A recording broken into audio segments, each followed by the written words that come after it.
go. Let me share my screen. I'll work on that. I'm going to do this.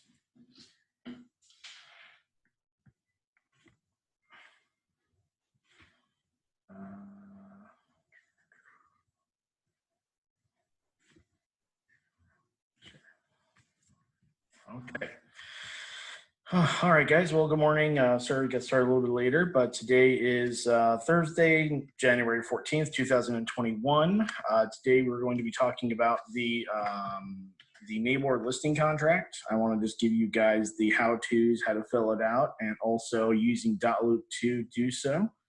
All right, so pretty much yesterday and the last couple of days, we've been going over the FAR as is contract, which is the preferred sales contract at Waterfront for your buyers as representatives. But when obviously is the listing contract, the NABOR contract is very low for us, but it all depends on the situation scenario. However, we cannot dictate what offers we receive. That's always by the buyer, and the buyer's going to present it to us. Okay. So we by now we should know about getting into Dotloop, Dotloop.com. You get logged in. If for whatever reason you have problems with your password, or if you for some reason don't have one at the moment, let me know, because you should have gotten one when we first signed you up. Okay, so like I said, today we're going to talk about the NABOR listing contract and listing a property, to sale. Okay, so first thing, you've gone on your listing appointments. You've had multiple appointments with the homeowners.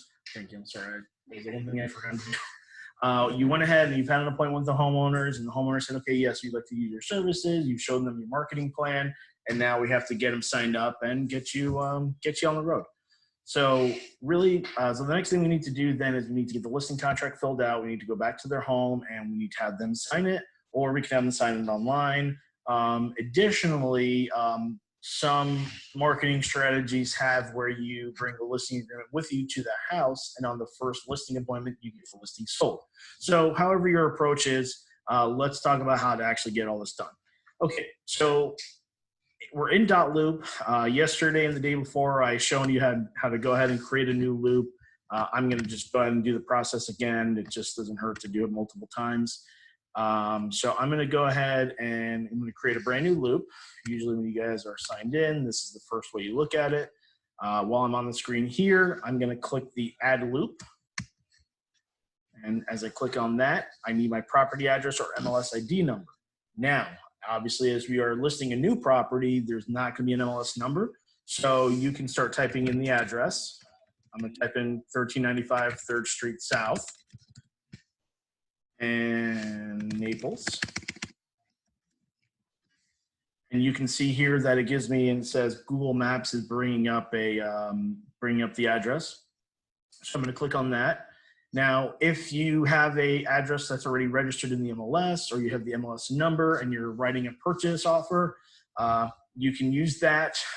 If you're using the homeowner's names, you can do that as well. I'd probably recommend that more though for purchase contracts, especially where buyers are making multiple offers on properties, or I'm sorry, making offers on multiple properties. I should say that. Okay, so.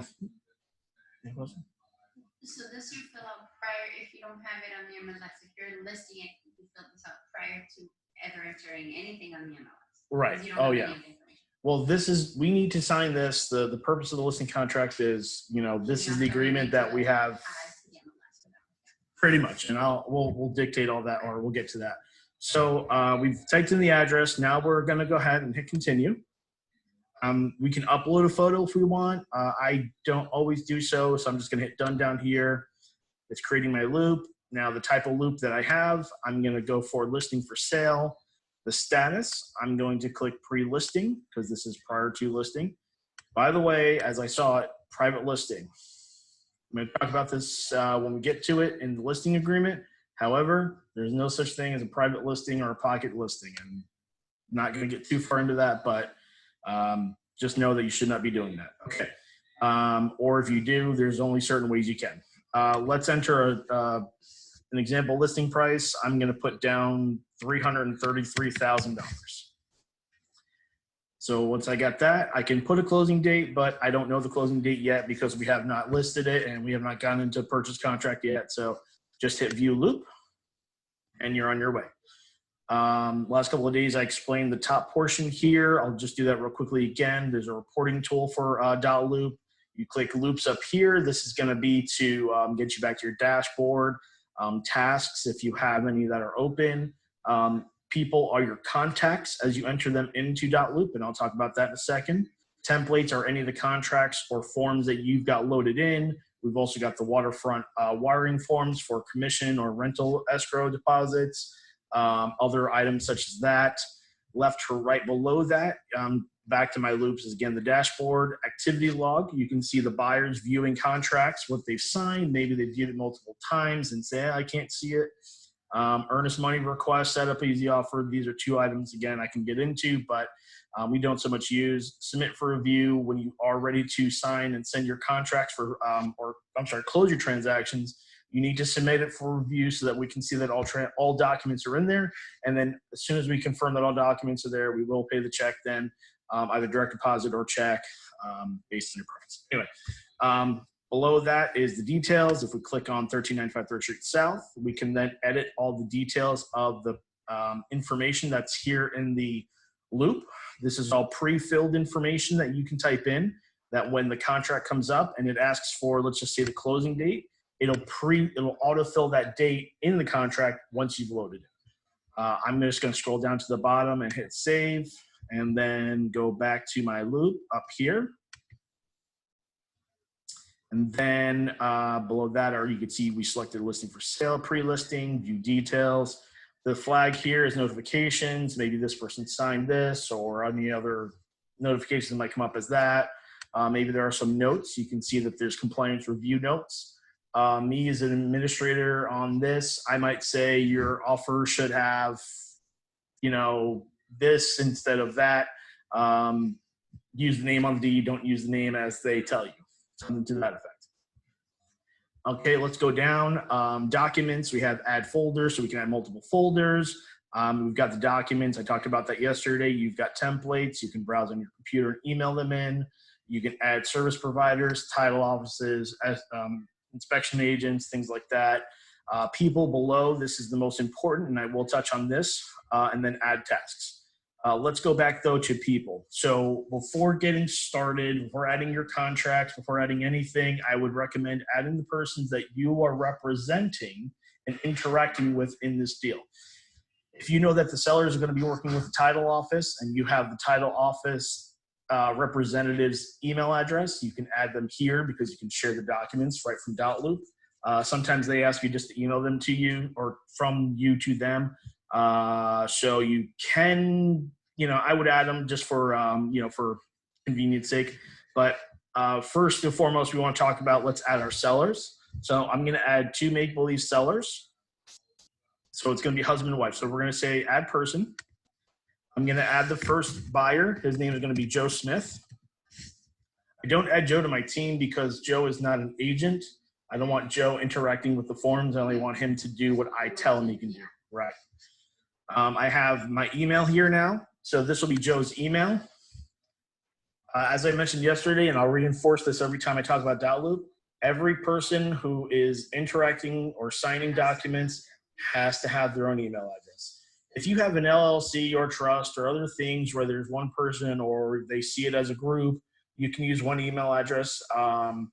But if multiple people need to sign, you need multiple email addresses to send the email signature request. I'm sorry, to send the signature request to their email. So I'm going to make believe Joe's email is joe.smith@thisemaildoesnotmatter.com because I'm sure that that's not an email.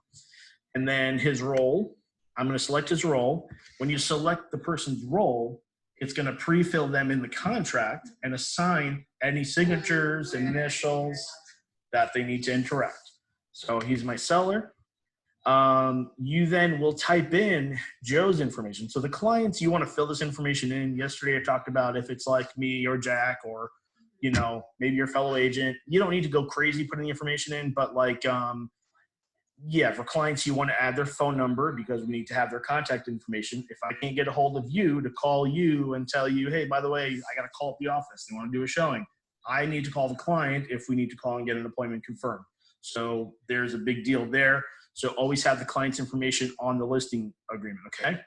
So I'm going to say Joe's number is 239-555-1234. Joe's email address, I'm going to leave blank, but as I mentioned, make sure you fill it in. Maybe I should just fill it in just to reinforce what I'm talking about.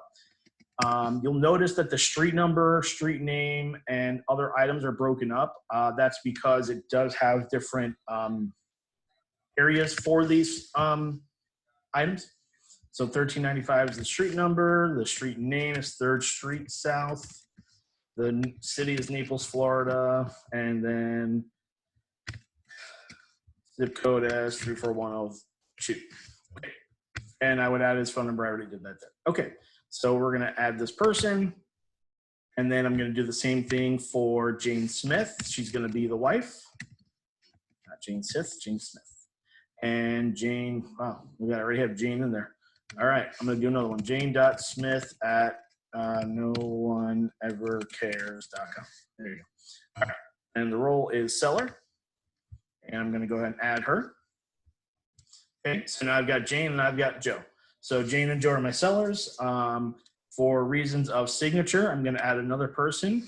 I'm going to add Mr. Jack Newby because when I get this signed, Jack will be the person signing it. I can sign as well. That's not a big deal. But Jack, just for purposes of being the listing broker, when there are documents, it may ask his name or referral forms, things like that. So I've got Jack, his email address is there. I would add Jack to my team, but I'm not going to notify him that I'm doing this, although he can probably hear me right now while I'm doing it. So I'm going to scroll down on the roll, and there is a listing broker in here. So click that for Jack, and then you can fill in pertinent information like company name, Waterfront Realty Group, and etc. Okay, so Jack's now added. Okay, now let's get into the listing contract. So we know how to set it up. That's the first thing. You want to set it up by adding your people, and now we want to get the contract in. So let's go up here. Let's go to templates. And yes, guys, I'm going to be going over the neighbor listing contract today. We're just showing how to get it filled into the platform, and then we're going to go over pretty much, we're going to get through it a little bit quickly, just, but we're going to go over the highlights, okay? So the neighbor listing contract, the Naples Area Board of Realtors, listing of exclusive right and authority to sell of improved property. So you need to click on your templates here. On the left-hand side, scroll down to the Naples Area Board of Realtors and Directive Forms. And if you highlight, if you can't see the full name, you can highlight it and it'll show you a little, you can see the text highlighted in black there with white font. You can see it gives me the full name. And it's the same thing on the right-hand side too, guys, like this acknowledgement of receipt of condominium cooperative documents. So it also shows you, if you can't see the full name, you can just highlight it to see it. Up top, I've also got my search bar, so I'm just going to type in listing. And now I can scroll down on the right-hand side, find my listing of residential improved property exclusive right and authority to sell contract. That's the one you want to use. There's a vacant land, and then there's additionally a rental listing contract. So there's one for 3 types of the listings that we typically handle here at Waterfront. There are commercial documents and things like that, but we typically don't do the training. That's much more, that's a big focus. So we're going to worry about the listing of residential improved. So I'm going to check the box. Click the copy button, scroll down, and hit OK. And now it's in my forms. So as I highlight, you can see the listing of residential property uses for sale contract. I can share that document. Currently, it's not shared. There's only one person, that's admin. And then here's the notes box. So if I add compliance notes, you can see them there. And your 3 ellipses on the right give you multiple options of what you can do. The big one I like to mention is like the make a copy. So if your clients have signed this listing agreement, or they want, if you already went in, filled it in, and maybe you didn't do something right on it, you can file it back in here, but then you can make a copy of it where it saves any signatures, but maybe they want to change the price that they want to list it at from $325 to $310 at the start of it, because after you started the listing, you then need an amendment of listing contract. That's a later training. But you can always make a change. So anyway, okay, let's get into how to fill this out. So I'm going to click on my listing of residential improved property exclusive right to sell. And here we are. So before we get going, the first thing that you see is the autofill screen. I'm going to scroll down here. You can see seller 1 is assigned to Joe. Seller 2 is Jane Smith. I actually should have designated myself as the listing agent. So I'm designated the listing agent. You can see now it asks me for the pertinent information like the street name, number, zip. It's got all that. It does not have the parcel ID though. So to find that, if you are in Collier County, you need to go to collierappraiser.com. This is a very important site to use. It gives you all of your, for the basic level, it gives you the parcel ID. It also shows any permits that were done, or I'm sorry, any permits that were open on the home, work that was done, additions, square footage. It shows you pretty much all the information that you might be looking for. So I'm in the search database side here. You then you can click on any of these items at the tabs. I'm going to go through address, and I don't know if 1395 3rd Street is going to come up. No, it's not. I'm just going to use an example one. Let's do 725 18th. Yeah, 725 18th Avenue South. Click search, and then once I do that, I've got the property here. The parcel ID number is right up here. Parcel number, that's where I'm going to find my parcel identification number, that when we go over how to write a listing in MLS, this is what you're going to use. Okay, so I'm going to grab that from here, go back to Dotloop, and I'm going to just paste it right in this form, right in this text area, the parcel ID, tax ID, right there. Now come down. I'm not going to fill in the financials. I'll show you guys what we're going to do for that when we get through it. You can keep scrolling down. The listing information, I'll fill all that in as I go through because I'm going to explain it to you. But the geographic description is the legal description. The information is also available on Collier Appraiser where it says legal right here. Now you can double click and copy and paste that, or it's Control C on Mac, and on Windows, and Command C on Mac.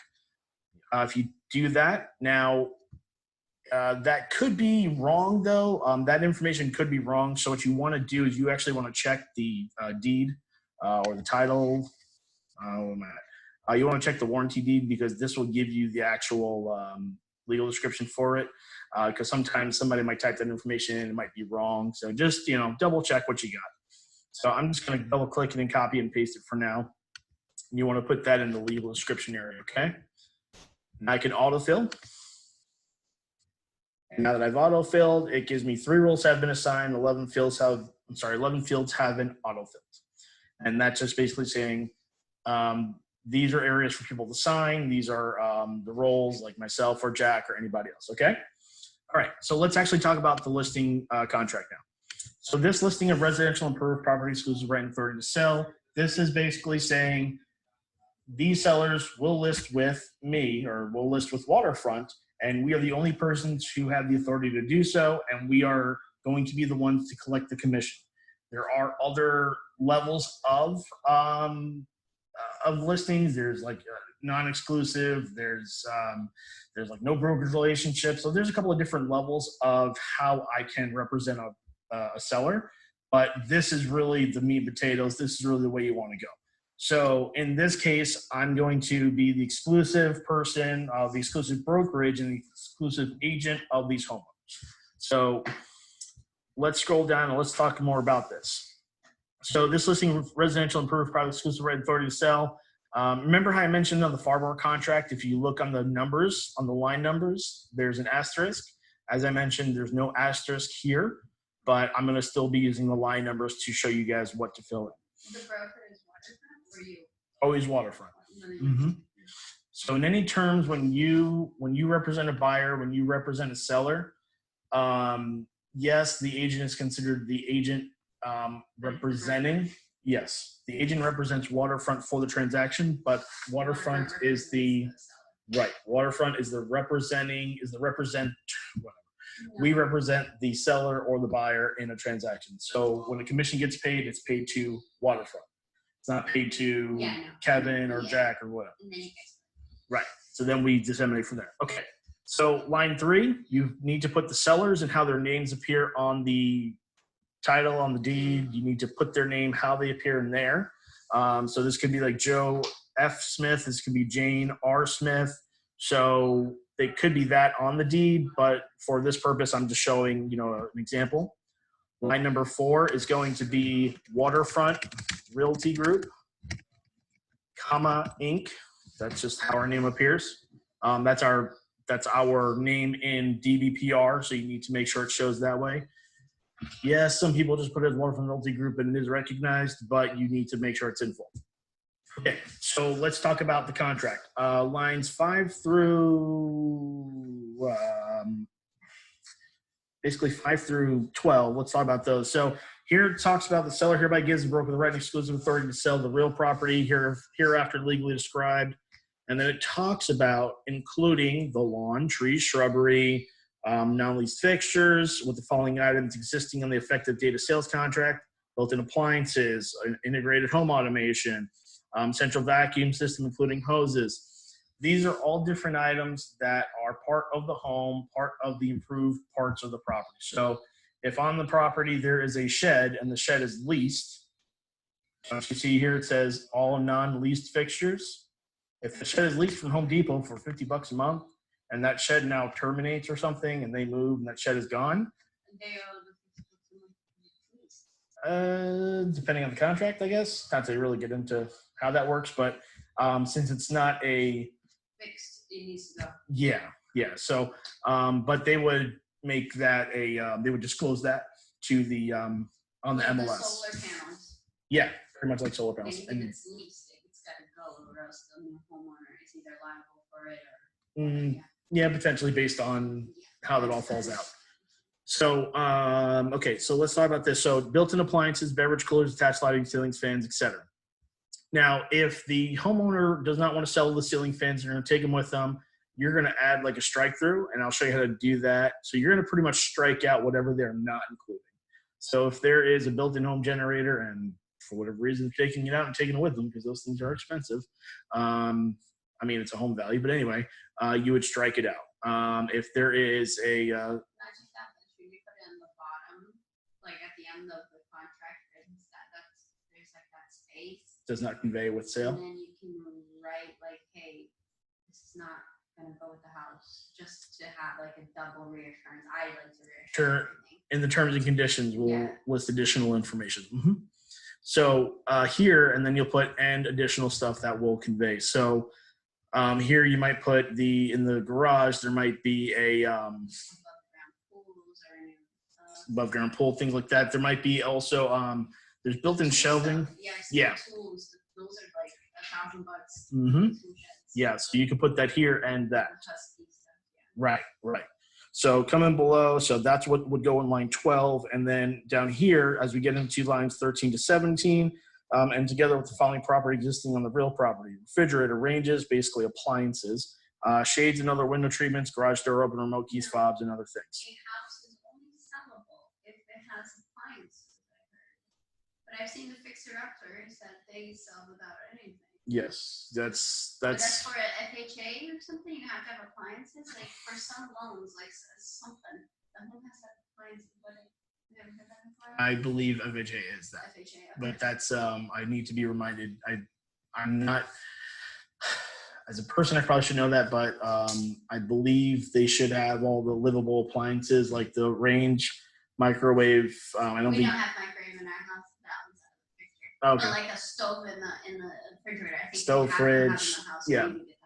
Yeah, things that they can move into in the houses. Immediately livable. Yeah.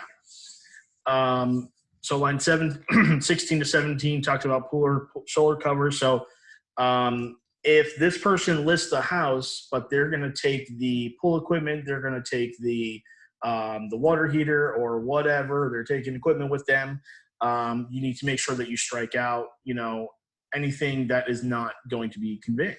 The 17 is things that are already in the house that are going to be removed. These are additional personal items. So, but hold on. So 16, 17 are additional personal items. Line 18 and the additional personal property, if any, listed on the attached inventory list. So if the home is furnished turnkey, you want to make sure that the homeowner furnishes to you a list of, okay, we're going to be leaving the dishes in the kitchen cabinet that are 4 flower, whatever. So make sure that they furnish you an inventory list, because especially if they leave and the buyer comes in and that these things were on that personal inventory list, if they're not there, then there's a problem. Okay. So we need to. We bought the house and they just left a bunch of like pots and pans. I found them in the thing, but then they didn't even know that. I don't know if they know that, like they're not supposed to do that. It was like one of the cabinets still had like their stuff in it. Yeah. So I was like, I wonder if they forgot it. Well, this will more pertain to where they're leaving furniture, or they're leaving, bed linens, things. So like, let's just call it a seasonal condo is the best example. Turnkey moving. Yeah. So if it's a seasonal condo, they're leaving it. You're buying it as an investment turnkey. They need to have a list of everything that's in there. And that's attached to. There's a document for an inventory list. They can come up with an inventory list for you, but there's a actual neighborhood document for that. So number 19, this is one of the more important parts. One of the most important, if not the most. So this is the date that the listing starts. The listing can start the day that they sign it. The listing can start 5 days after that. The listing can start in 30 days. The listing can start after another listing. It might be currently listed with Remax right now, and then make sure that they don't have. If it's listed with Remax and you talk to them, I'm not touching it. Well, you don't. You can't touch Well, it. you don't tell them to terminate that contract, but they can sign this contract and saying that the day after that contract starts, you can start this contract. Oh, so you don't do any work until that contract starts. You're because not. then if they sell the house, No marketing. You're not allowed to do anything. Sounds No. funny. Like I would not sign. And never approach anybody who's listening and tell them to sell. Yeah, no, that's why I always ask, are you working with any agents or not? Yep. First of all, I'm not going to step on anybody's toe, and I don't want to That's deal with question. the baggage. Well, that's a big ethics thing too. Yeah. Well, not big, but that's not real estate number one. No. No, yeah. No. So our commencement date, I'm just going to put today, and terminating on. So that date, they technically determine what date they want to start the listing if they do not have an agreement with anybody else. Because you said it can start in 1 Yeah, day. it could start today, tomorrow, 5 days next week. Technically decide when they want to. Yeah, it's really up to them, but generally most people get it done that day. What's the term? So we try to say, try to get a 1 year contract. That's what I'm trying. Always try to get a 1 year contract. Because I've seen these houses listed on the MLS for like over 600 days, and I was always wondering, like, how are they? Well, there's some cases where it's a developer who lists their own house, or it could be a agent who might own multiple homes and they're listing their stuff, or it could be a friend, family member, whatever like that. Just let it list and sit there for years. Like, Pretty much. I've seen 1,000 I days. was wondering if it was like 6 months to a year. Usually, like 6 months is like the minimum, or typical 6 months to a year. We do not dictate how long. However, it is up to us to sell how long they will list with us. Now, let's say that you have a listing and this person agreed to a 1 year contract. Yep. But they become belligerent. They don't want to wait around, and they are giving the agent a headache. Now, does the agent, can they just terminate the contract to not deal with that person anymore? Nope. The broker. Only the broker can terminate. Legitimately, there is no option in the MLS for anybody under the broker. Only the broker can go on the MLS and click the terminate button. But even then, we as a company, we have a policy where if the homeowner wants to terminate, they need to talk to the broker first. And when they want to do that, we try to see, let's try to fix something. Let's try to do this for 30 days. Or we're going to leave it withdrawn for 30 days. Because some of these times, these people might have found an agent who brings a buyer and the agent offers them lower commissions, things like this. Yeah. So we try to do what we can to extend it as much time, or if they are having problems with that agent in the past, we have reassigned the agent. So this is where, with the company representing the property, you are the assigned agent. And if there's a problem that you're having with the homeowner, we will reassign. Like, I saw there was an issue with Gene, with the commission. You guys were like, don't even, and that's when you tell them that you need to deal with it. Well, at that point, that's a whole nother thing and a whole story about that. So, but as that goes, I like being able to see these things. Yeah. Like, at least I get to like. Well, get a little taste of it. Well, if there's any issues with listings, we'll go ahead and we'll the broker will intervene and he'll handle that. Yeah. And we're not even ever, it's never been a problem where we just have a word listed to Jack and then, somebody else just handles it just to handle it. Okay, so let's talk about, so those listing, the date of the termination date of the listing. So how long? We try for a year. 6 months is typically acceptable without any problems. Some people want 30 days as a trial. Some people want 90 days. It's a marketing, how you want to do it. But try to get at least 6 months, try for that. That's another story. We'll get into it. And I'll put it this way. Yeah, there's things where they've done 30 days, but I'll tell you what, if you're going to get a 30-day listing agreement, because we are the ones who are going to be signing it, just give us, let us know what you're doing. Because some people, that might become a big problem. That's too fast. You can't do it in 30 days. You can't even get closing in 30 days. Average days on market is 30 days, That's 39. What I'm saying, 'cause right now they're selling like hotcakes. All right, so that's all right. So let's go to line 20. The commencement date shall be the date the listing contract is signed by the seller. If no commencement date is signed, always fill in a date. As I said, always fill in any blanks with an NA. And then the termination date shall be 270 days or 9 months if no termination date is inserted. If they do not say, hey, I want your contract, it's automatically 270. If nothing is put down. But if they say, I don't want this, but you don't ever do that. Always put something on paper. Yeah. Always have something listed. No such thing. Blanks don't exist in this business. Line 24, the following items are excluded. So this is where you would put in no pull equipment, no whatever is going to be included in the sale. And this is what the seller is conveying to you. Line 25, this talks about the actual property itself. So the property interest. Seller represents that the seller owns the property, equitable title, and exclusive right to use or contractual right to acquire the property. There are other examples where they don't have the full rights to the property, but we're not going to talk about that today. Sellers advised to seek legal counsel to confirm the exact nature, validity, and transferability of seller's interest. Again, you can never tell the seller you have 100% interest in this property. If there's a problem with the title, if there's issues with it whatsoever, make sure they talk with the representative or with an attorney. Line 30, if applicable, seller shall convey seller's exclusive right to use the following property or the following. If it's a parking space, garage, cabana, storage location, boat, dock, or slip, it's the assigned number. It is the assigned number, not the number of guest spaces plus the number of assigned. Only if it's like an apartment though, because houses technically don't really have that. Typically, yeah, you don't find. Okay. They may exist. Don't get me wrong, but like condos and townhouses, yeah. So, and of course, there's condos like downtown. There's boat slips that condos have. So you'll find those. So all of these are the assigned number of that location. Yep. And if it's nothing, NA. Property's legal description, as I mentioned on the Collier Appraiser, that's where that goes. The Lee Property Appraiser site, this is leepa.org. You need to click on database search, and I'm just going to type in, here we go, just type in my friend's last name. And once this decides it wants to come up, so you'll find here, you'll have, I believe it's this number here is the parcel ID, and then this here is the actual legal description. You can go into the parcel details, find more information, but typically those are all up there. Okay, let's get back to that.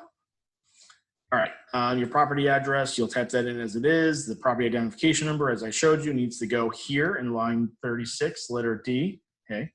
And then line 38 is very important. We talk about reserve account balances, if any. That's if it's a condo, and then of course any reserve account balances with this condominium they convey. Line 38 talks about the listing price and terms.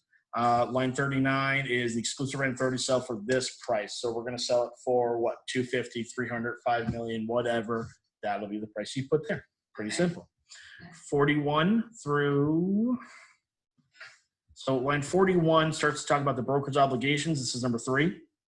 In consideration of granting this, and I'm going to kind of just be a little spotty here and talk about these. The broker agrees to be informed about the property, so you will know what the property is. You'll know about it. What are the improvements? Everything that you need to know. Line B is to make an honest make an earnest and continuing effort to sell the property, which means we will always do our due diligence, sell the property, of course. Our listing contract does not guarantee that such results will result in a sale, and seller affirms that no such assurances or guarantees have been made.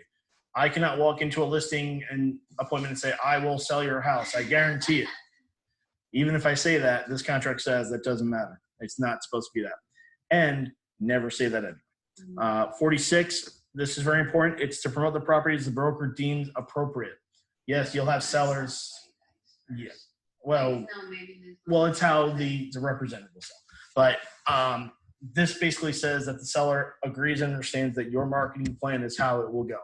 Yes, there are sellers who, okay, where is it online? Where are the promotional things? Whatever. This is why they do reporting. There's reporting tools for online systems. This is why you can show them, here's my mailers, here's my marketing. You can show them all of this. Give them examples. Follow up with them. The marketing is a big deal, especially when you're doing an open house. Call them once a week. This is one big thing you want to do. You want to follow up with the sellers once a week. Here's what happened this weekend. Here's the results. Here's what's happening. Okay? Keep them informed. And that's line 47 on page 2. To keep the seller informed as to our efforts in achieving a sale and closing of the property. They say happy, for people who are married, they say happy wife, happy life.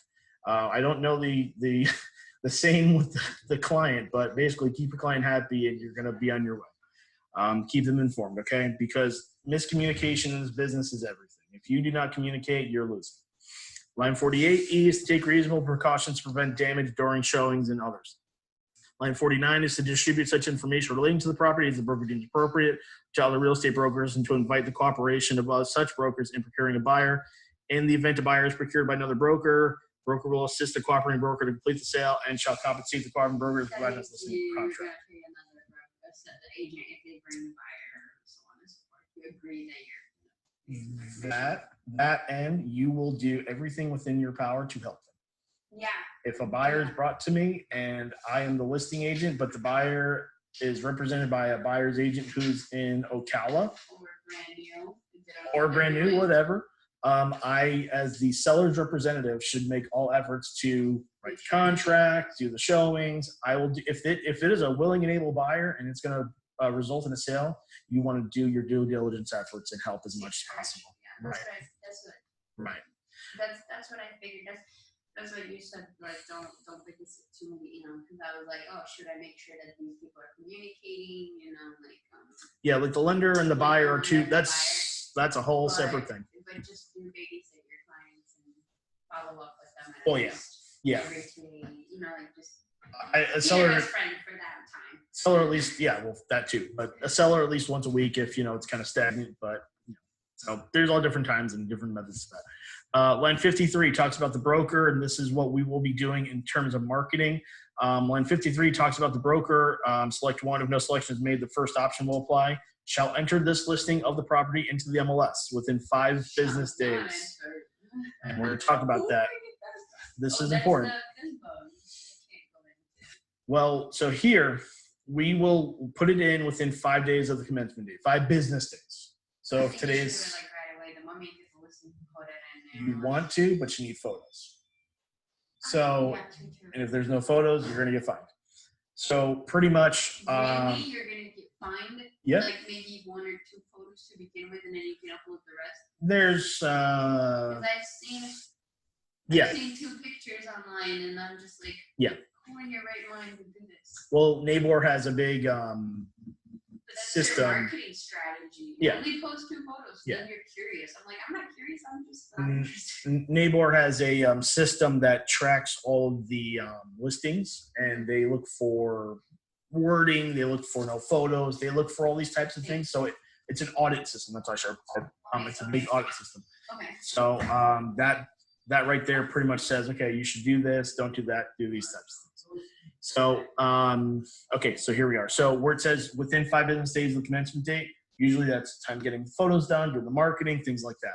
Or this is a big thing, 1 business day after the public marketing of the property, whichever occurs first. I'm not going to talk about the entire thing of it, but just to make mention. If number 2 is selected, where you shall not enter this into the listing of the property, if you send out a communication, or if you put a sign in the ground, or you do something that is right, if you do something that is considered public marketing, it needs to get put in the MLS within 24 hours, within 1 business day. Okay, yeah, no, that's common sense, I would think. It would be, but the problem is that people, there's a big thing about pocket listings. So where agents would hold pocket listings and market them, right. Now, but that's no longer the But case. no, not just that, but you said you had an agent here. They got the listing and then they sold without them being in the MLS. Well, that's a different story. Is that like just a drive by and they're like, oh? No, they already had a buyer. Happen. I watched. I don't know. They already had a buyer for it, so they pretty much went through and they got it done. But there's higher end agents that used to hold listings and they would just market it to whomever. They would publicly market it here and there. We've done away with that now. Like choosing. Yes, so that they got paid both sides. So, and then number two, the only reason number two will be selected is if the the seller does not want it in the MLS, but you have to inform them what you are able to do.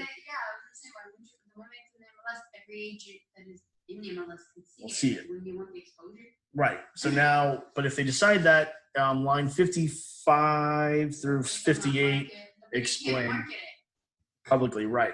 Lines 55 through 58 talk about all the ways you're unable to market it. Nothing that anybody can see. It's only well, you can explain it or you can market it to your company. So I can market it to 115 agents. Who's do that? Nobody does that. There are people. That's silly. There's still many. Line 59, broker, and this is everything mostly you'll see where one applies. They shall disclose the existence of offers on the property to buyer and or cooperating brokers. If disclosure authorized in the past, buyer shall disclose whether the offers were obtained by the listing licensee, under licensee or broker. Number two, it shall not disclose as well. So there's a selection here that's with the seller. 59, number one makes it competitive. Number two, if you don't tell them, I got an offer and it came from whomever. Line 62 talks about internet options. This pertains more to when you're putting in an MLS, but it says seller agrees that the property may or may not be displayed on the internet. If it's in the MLS, it's on the internet. Yeah. Seller acknowledges that if number two is selected, consumers who search for the property do not see information about the property in response to their search. So you're basically telling them you're not going to see it. If they select one, that the address of the property is one, may or may not be displayed on the internet. Real estate brokers are selling SCs participating in or subscribing to the MLS to operate internet and other things. Customers or clients may or may not display an automated estimated valuation, Zillow's estimate, and may or may not be able to enable users to post comments or reviews. Here's the order you do this. Check one, and then check number one. So first one, check one, and then check two for no automated estimated valuations, and check two for no blogging or reviews. Automated estimated valuation. Right. Like, I'm not going to sit here and tell you how much your property is worth. Automatically. That's right. What that is, right? Well, that's them going online and seeing like Zillow's estimate, things like that. You don't want that because you don't want them going on Zillow saying, oh, hey, this is estimate to be $300,000 less than the listed price. You don't want that. But without enough reason, you don't know. You got it. Line 70 talks about installing the lockbox. Now, there are people who don't want a lockbox because they only want approved appointments. So you have to respect that. And if they don't want that, then that's okay.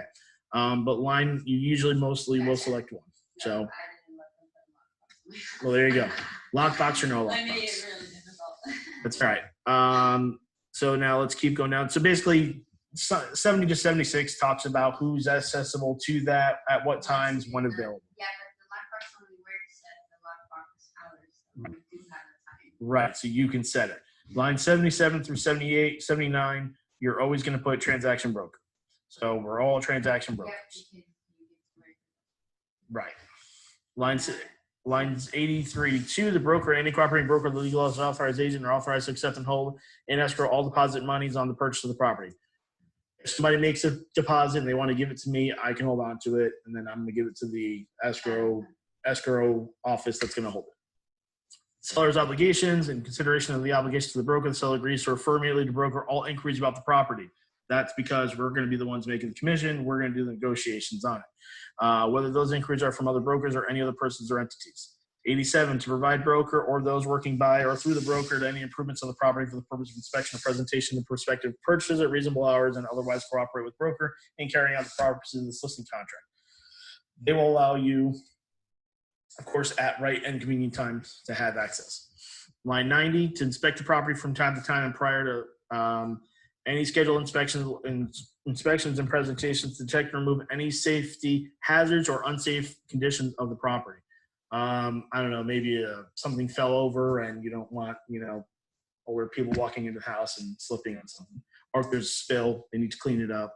To minimize risk of injury to the broker, brokers, prospective buyers, and others. Broker is not liable to seller for any personal injury, losses or damage suffered by cooperating brokers, prospective purchasers, and others, or for any theft of seller's property by any of said parties. Seller shall hold broker harmless and identify broker from and against all liabilities. Line 97 talks about that the seller will comply with all applicable statutory and regulatory disclosure requirements. 98 is to provide the broker and to provide broker with all relevant information relating to the property, and including facts and conditions known to seller with material affected by the property. I can come back too, so we can take Well, That clock isn't right. It's noon. oh, it's 11:53. Right. all right. So we're going to go ahead, and since we're at the end of page 2, we're going to go ahead and we're going to cut that there. We'll go ahead and get moved back onto this by next Tuesday. So pretty much, guys, the listing contract, as responsible as it is, you got to make sure that you're using this for all things. So let's continue on with it starting on next Tuesday, and we'll get finished then. If you have any questions, feel free to call me or email me, 239-263-1001 or kevin@waterfrontroyaltygroup.com. Thanks very much for checking out the training today, guys. Take care and have a great day.